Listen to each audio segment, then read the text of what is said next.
할렐루야.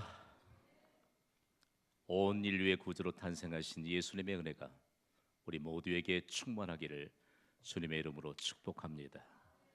오늘 우리가 섬기는 삼부 예배예요. 하나님의 특별한 은혜가 예비되어 있습니다.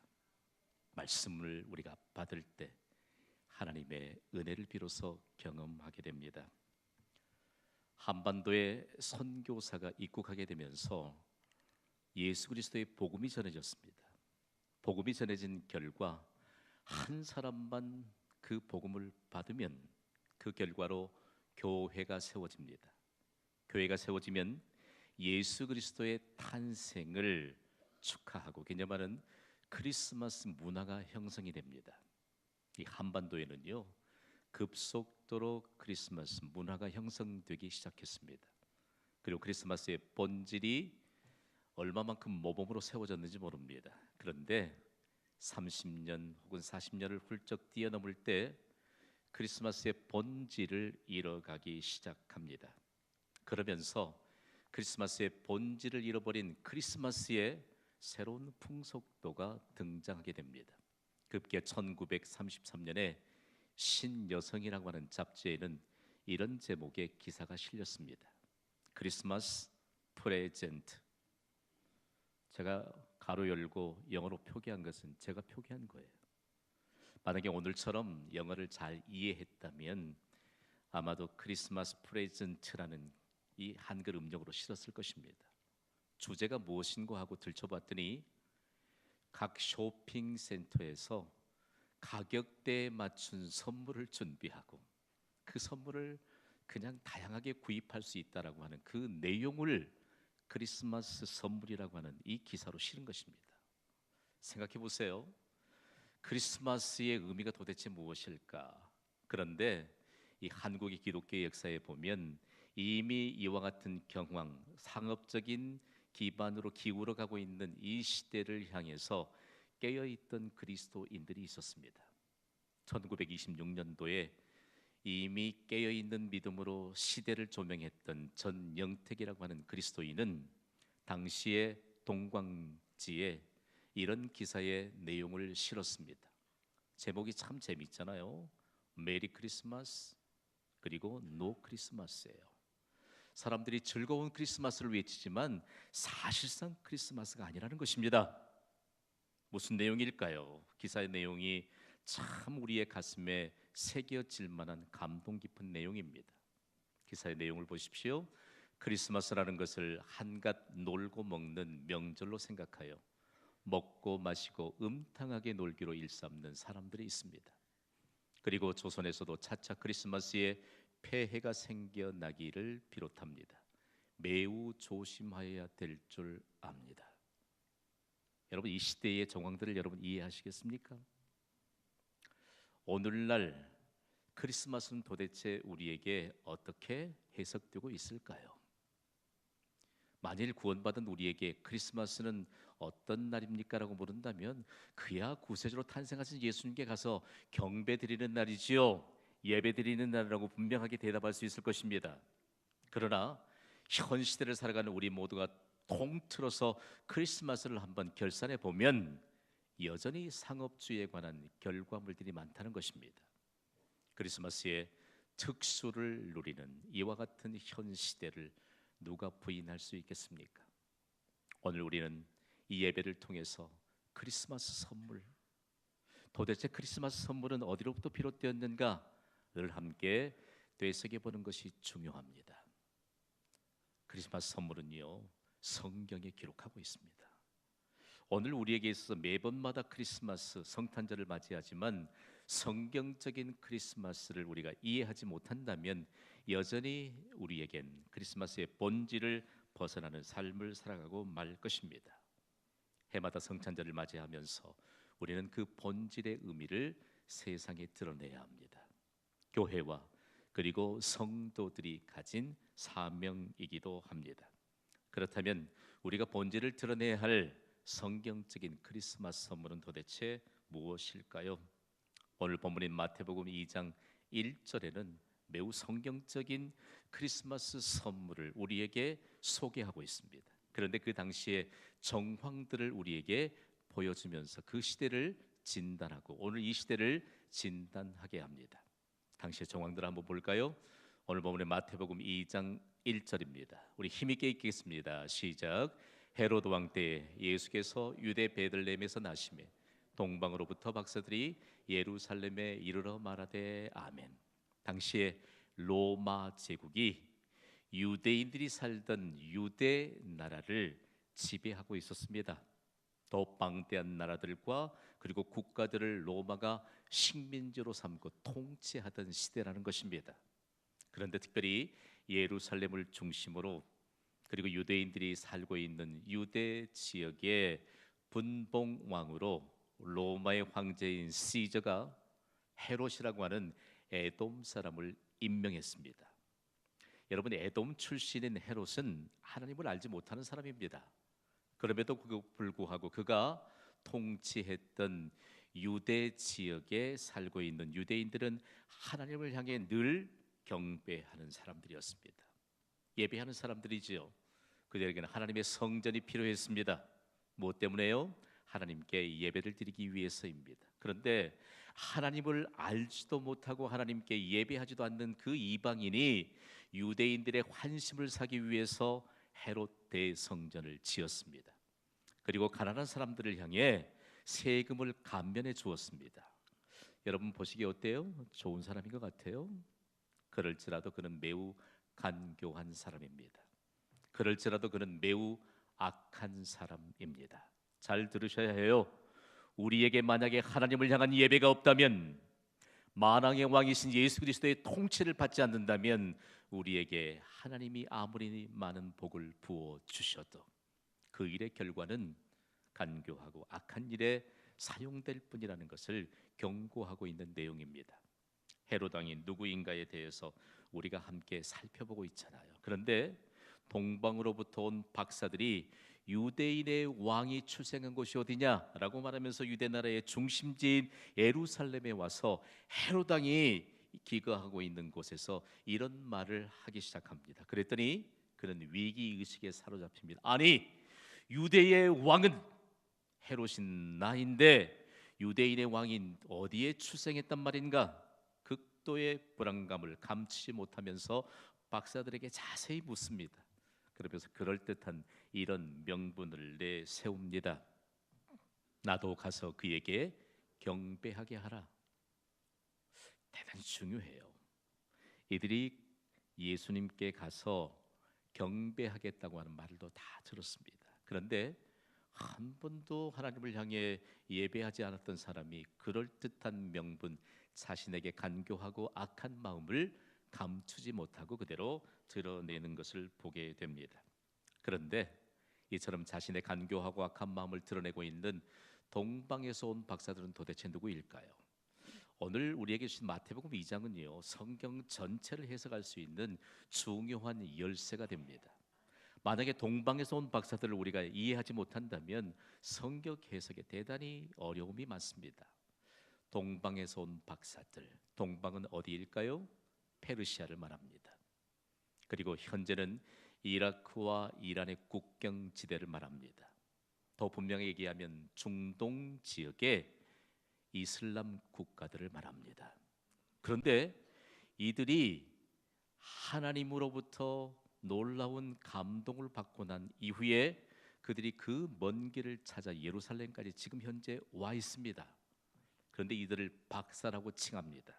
그런데 영어 번역본을 보면 메이지라고 하는 단어로 번역하고 있잖아요. 이들은 하늘의 별을 연구하는 천문학자입니다. 그리고 권위 있는 학자들입니다.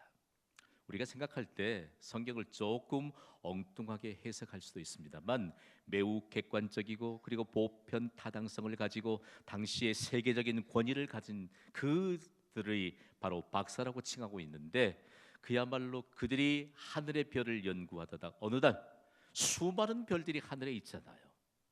별들은 보통 움직이지 않습니다. 그리고 움직이는 경우를 따라서 한다 할지라도 구체적인 그들의 위치들을 지키고 있습니다. 그런데 어느 날 성경에 하나님이 예언하신 대로 탄생할 메시아를 뜻하는 새로운 한 별이 하늘에 출현하게 됩니다. 그들은 전문가 아니에요. 전문가였기 때문에 그 별을 관찰하면서 그 별의 이동을 따라서 예루살렘에 온 사람들이 바로 동방의 박사들입니다. 자, 지금부터 잘 들으셔야 해요. 이 박사들이 페르시아로부터 예루살렘에까지 왔던 그 경로 매우 험난합니다. 때로는 길이 없는 곳을 가로질러야 되고요. 그리고 낙타를 타고야 했지만 낙타에서 내려서 겨우 낙타를 끌고 도보로 걸어야 될 험난한 길들이 많습니다. 이 길을 이끌어서 죽음의 길이라고 일컫습니다. 길이가 얼마쯤 될까요? 따라합시다. 기억하도록 1600km. 기간은 얼마나 걸렸을까요? 이것도 기억해야 돼요. 함께 따라하시지요. 40여일 동안. 생각해 보세요. 이것이 전문가가 가진 정신입니다. 좀 현대적인 용어로 프로, 여러분께 말씀드리는 걸 용서하세요. 프로 정신입니다. 오직 한 가지 목적, 예수님께 경배하기 위해 죽음의 길을 마다하지 않고 하나님의 인도하심을 따라 1600km나 되는 먼 거리를 그들은 40여일 동안 오게 된 것입니다. 예배자들에게는요, 프로 정신이 있어야 돼요. 여러분, 우리에게 우리의 예배의 대상이신 예수님이 우리의 전부임을 믿습니다. 광주에서 가끔 이사를 가게 되면 참 마음이 좀 어려울 때가 있어요. 광주에서 광주로 이사를 간다고 합시다. 이사 간 곳에서 우리 교회까지 2시간쯤 걸리는 곳이 있습니까? 생각해 봐요. 그런데 1600km를 40여일 동안 거쳐서 왔습니다. 예수님이 우리의 경배를 받으십니다. 우리의 전부는 예수님이십니다. 여기에 예배자의 정신을 동방으로부터 온 박사들을 통해 배우게 합니다. 여러분, 또 한 번 강조하지만 교회는 멀어도 좋은 교회 다녀야 합니다. 학교도 마찬가지예요. 멀어도 좋은 학교 다녀야지요. 오늘 우리에게 있어서 하나님께 주신 이 마음, 예배자들에게는 어떤 전문가적인 중심이 있어야 하는가? 오늘 우리에게 있어서 이 동방으로부터 온 박사들을 통해서 강력한 메시지를 우리에게 주십니다. 그런데 그 길이 험난하고 어렵고 오랫동안 걸리는 길이었지만 하나님이 정확하게 그들이 목적한 바를 향해 도달하도록 인도하셨다는 것입니다. 오늘 본문인 마태복음 2장 9절과 10절에는 우리의 가슴을 뛰게 하는 결과들을 이렇게 기록하고 있어요. 함께 읽어볼까요? 시작. 박사들이 왕의 말을 듣고 갈새 동방에서 보던 그 별이 문득 앞서 인도하여 가다가 아기가 있는 곳 위에 머물러 서 있는지라 그들이 별을 보고 매우 크게 기뻐하더라. 아멘. 자, 신학적인 용어 하나를 여러분께 소개합니다. 우리가 하나님의 섭리에 대해서 종종 듣습니다. 하나님의 섭리라고 하는 것은 하나님이 우리를 이 땅에 보내시면서 우리를 보존하십니다. 믿으시면 아멘 하세요. 하나님이 우리를 보존하실 뿐만 아니라 우리를 다스리십니다. 이것이 하나님의 섭리예요. 그런데 하나님의 섭리 가운데는 두 개의 방편이 있습니다. 먼저 하나가 하나님의 인도하심입니다. 하나님의 인도하심을 따르면 반드시 좋은 결과가 있습니다. 그런데 하나님의 인도하심을 거부하면 하나님이 허용하시기도 한다니까요. 우리가 신앙생활에 좀 충실하지 않은 것도 하나님이 그냥 허용하세요. 또 우리가 하나님이 마땅하게 우리에게 맡겨주신 이 달란트를 가지고 하나님 앞에 헌신하지 않아도 하나님은 허용하세요. 질문 한번 들어볼까요? 여러분, 경신교회에서 담임 목사가 제일 높은 사람인가요? 그러면 여러분은 빨리 제자 훈련 들어오셔야 해요. 담임 목사는 교회에서 가장 책임이 큰 자입니다. 동의가 되시면 아멘 하세요. 각 가정의 가장들은요, 가정 테두리 안에서 책임이 가장 큰 사람이에요. 우리에게 교회를 통해 하나님이 직분을 주십니다. 그 직분은 책임의 크기입니다. 높고 낮음이 아닙니다. 오늘 우리에게 있어서 예배를 향해 나아오는 우리에게 하나님이 우리에게 책임이 무엇인가를 살펴보게 하십니다. 그리고 난 다음에 이 책임이 얼마나 중요한가를 알게 하십니다. 가장 중요한 책임을 확인할 수 있는 기회, 가장 앞선 기회는 하나님이 기뻐 받으시는 예배입니다. 이 예배에 하나님이 얼마나 큰 은혜를 주시는지 몰라요. 사람으로 할 수 없는 능력을 베푸셔서 일반적인 상식도 깨뜨리시고 하나님이 사랑하는 자들에게 기적을 베푸십니다. 그 은혜를 예배 시간에 경험해야지요. 동방으로부터 왔던, 먼 길을 왔던 그 박사들이 원래 믿음은 없었으나 하나님이 그들의 마음을 열어주시고, 그리고 그 먼 길을 따라서 왔더니 아무도 자원하지 않았던 그 죽음의 길의 끝자락엔 생명의 길이 펼쳐졌다는 사실입니다. 여러분, 죄송합니다만 예배에 도살장에 끌려가는 청아지처럼 오신 분이 계신가요? 혹시? 나는 없다고 생각해요. 그러나 오늘 이곳에서 생명의 길을 열어주시는 주의 은혜가 우리에게 펼쳐지게 될 줄 믿으시기 바랍니다. 이 예배예요. 그런데 이들이 얼마만큼 기뻐했을까? 도대체 얼마만큼 기뻐했을까? 그들이 매우 그리고 크게 기뻐했다라고 말합니다. 자, 오늘 이 말씀을 잘 해석하셔야 돼요. 매우 크게 기뻐하고 기뻐하더라. 여러분, 수많은 정통성 있는 학자들로부터 평가를 받고 있는 영어 성경 NIV 버전은 이렇게 번역하고 있습니다. They were overjoyed. 그들은 미칠 듯이 기뻐했다. 여러분, 우리에게 예배의 모범을 세웠던 다윗은 춤추는 예배자였습니다. 다윗은 온 백성들을 춤추는 예배자, 열정적인 예배자로 이끌어왔던 진정한 예배자였습니다. 그는 이스라엘을 통치하시는 분이 하나님이신 것을 믿었기 때문에 그가 이스라엘을 다스리는 왕으로 가장 큰 책임은 하나님 앞에 온 백성들이 예배자로 서 있는 것이었습니다. 여러분, 오늘 우리에게 이 예배가 가슴이 뛰지 않습니까?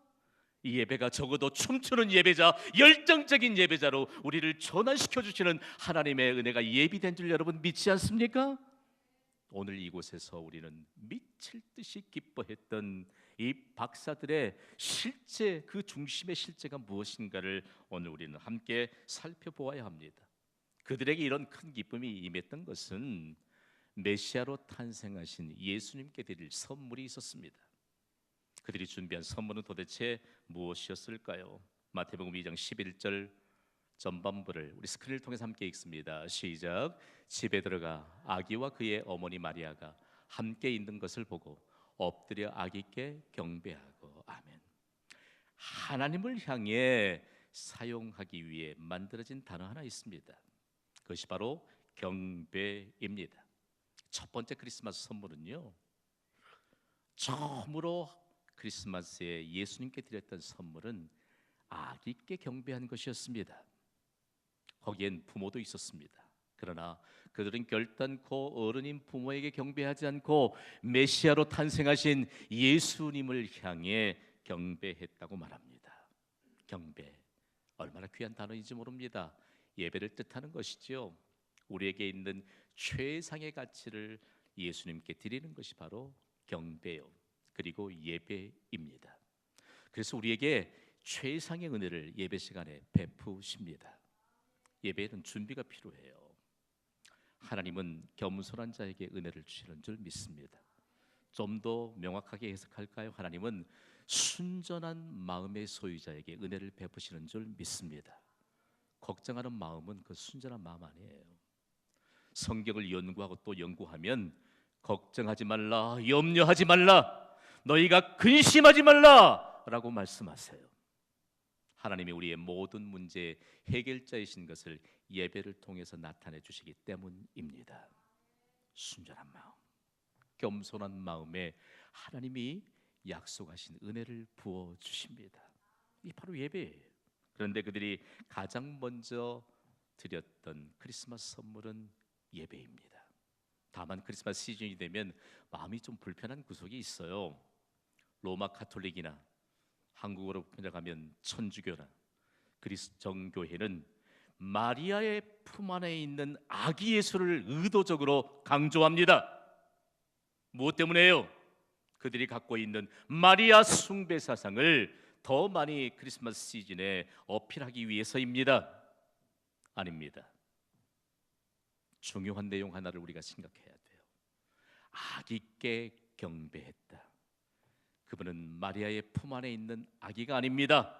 온 세상의 통치자요, 만왕의 왕이시요, 그리고 온 인류의 해답으로 오신 그분이 바로 탄생하신 아기이지만 그분이 메시아라는 사실입니다. 그 일들을 통해서 우리에게 보여주시는 강력한 메시지가 있습니다.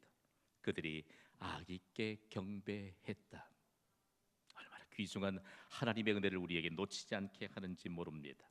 첫 번째, 예수님께 드려야 될 성경적인 크리스마스 선물은 예배입니다.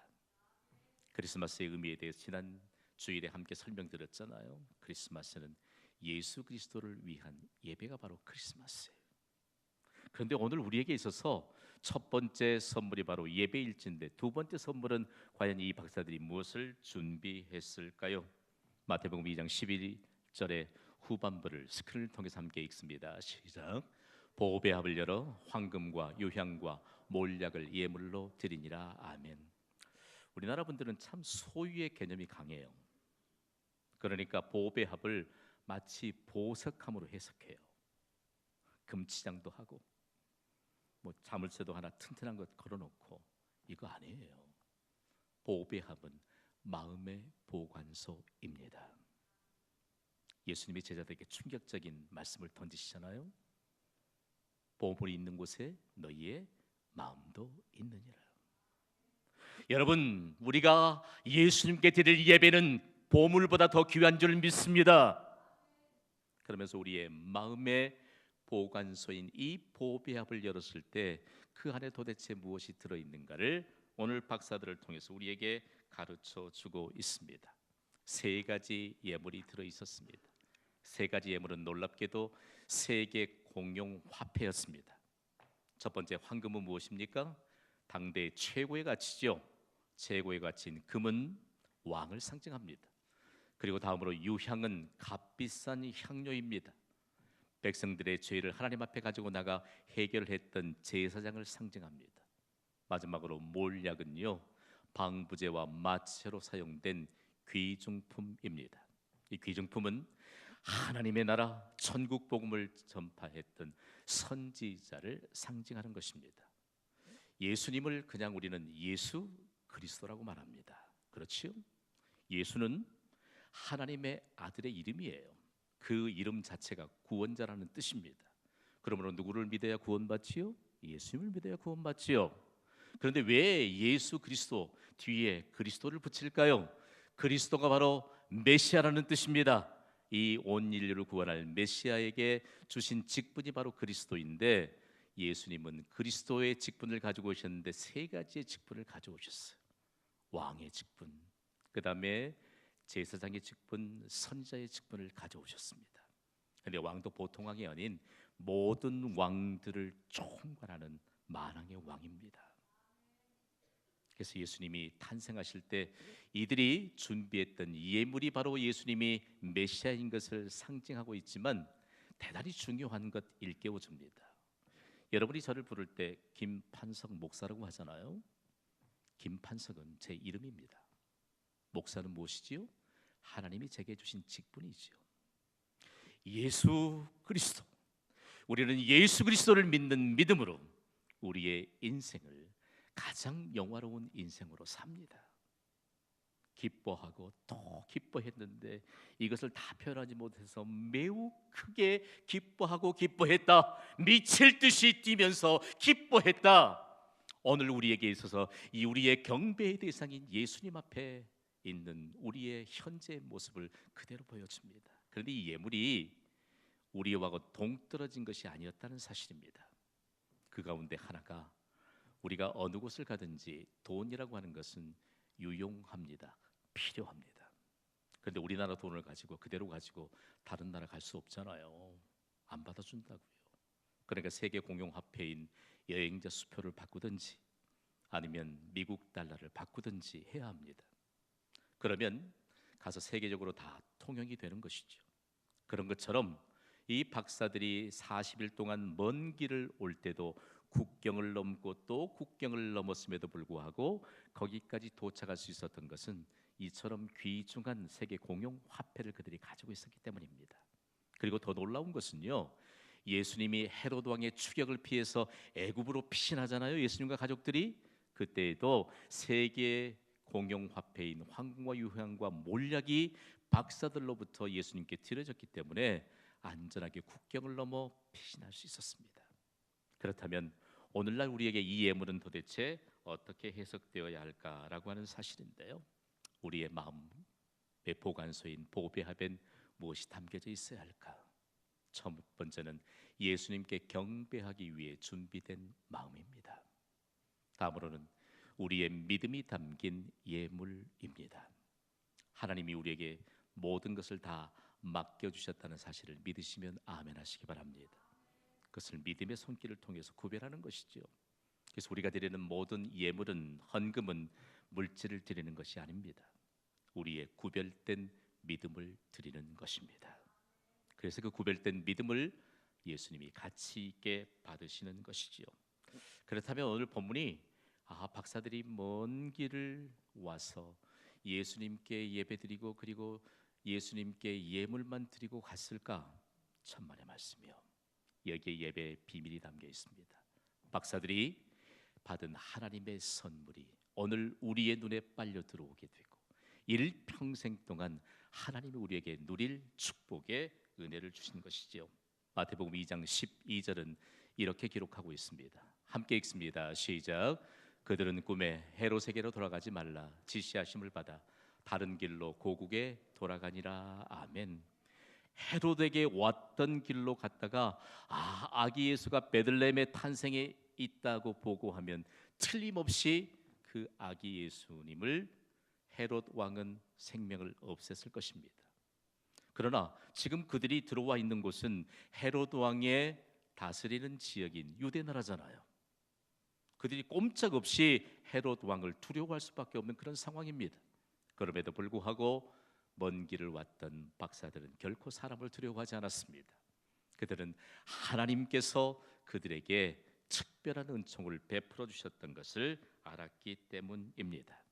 그들에겐 도대체 어떤 은혜가 있었을까요? 이렇게 기록하잖아요. 함께 읽어보겠습니다. 시작. 그들은 다른 길로 고국에 돌아가니라. 아멘. 안전하게 돌아갔습니다. 다른 길로. 다른 길은 도대체 무엇일까요? 우리가 예배자로 살면서 하나님의 백성으로 살면서 우리가 일평생 동안 가슴에 새기고 기억해야 될 은총입니다. 다른 길은 하나님이 예비하신 특별한 통로입니다. 오늘 이 예배에 하나님의 특별한 통로인 다른 길이 예비된 줄 믿으시기 바랍니다. 사람들은요, 다른 길인 특별한 통로를 모르기 때문에 오늘은 산에도 갔다가 다음 주에는 골프장에도 갔다가 또 그 다음 주에는 낚시도 갔다가 여러 길들을 가요. 그러나 넘쳐나는 것은 갈증밖에 없습니다. 그러나 우리에겐 다른 사람들이 알지 못하는 다른 길이 예비되어 있음을 우리는 믿습니다. 그 은혜를 받는 곳이 예배 장소요, 예배 시간입니다. 인류 역사상 동방으로부터 온 사람들이 헤롯 왕을 두려워하지 않고 하나님을 의지했더니 하나님이 예비하신 특별한 통로를 예배 때마다 열어주시고 우리의 삶 속에서 우리의 경배를 받으신 예수님이 길이요 진리요 생명인 것을 증거케 하시는 하나님의 역사는 주님 다시 오실 때까지 계속된다는 사실들을 오늘 300일을 섬기는 우리에게도 여지없이 증거케 하시는 은혜가 임하게 될 줄 믿습니다. 예수님의 제자로 살아가는 그리스도인들에겐 다른 길이 있음을 믿으시기 바랍니다. 그들은 결단코 사람을 두려워하지 않습니다. 당대의 온 세계를 쥐락펴락했던 이스라엘의 왕이었던 솔로몬은 이런 놀라운 은혜를 그가 직접 경험하고 잠언 29장 25절에 이런 감동적인 고백을 남겼습니다. 함께 읽습니다. 시작. 사람을 두려워하면 올무에 걸리거니와 여호와를 의지하는 자는 안전하리라. 아멘. 우리는 다른 길을 가는 사람들입니다. 차원이 달라요. 내일은 2017년 12월 25일 예수님이 탄생하신 크리스마스입니다. 우리 예수님께 드릴 첫 번째 선물은 예배입니다. 이 선물을 드리는 예배의 자리에 우리의 잠재적 신자인 가족과 이웃이 함께 참여하도록 최선을 다합시다. 그리고 우리의 마음의 보관소에 담겨있는 예물들을 예수님께 드리면서 하나님이 우리에게 특별한 통로를 예비하신 다른 길이 우리에게 주어지게 되고 세상에 알지 못하는 그 다른 길을 가는 우리의 일평생 동안 크리스마스의 선물과 그리고 크리스마스의 선물을 통해서 우리에게 얼마나 크신 하나님의 은총이 주어져서 세상에 그리스도의 평화가 임하게 되는 축복의 통로로 살아가게 하시는 우리의 인생을 증거할 수 있게 되기를 주님의 이름으로 축원합니다. 여러분 오늘 받은 주보를 한번 열어보시겠습니까? 거기엔 우리가 매해를 마감하면서 예수님께 드릴 또 하나의 선물이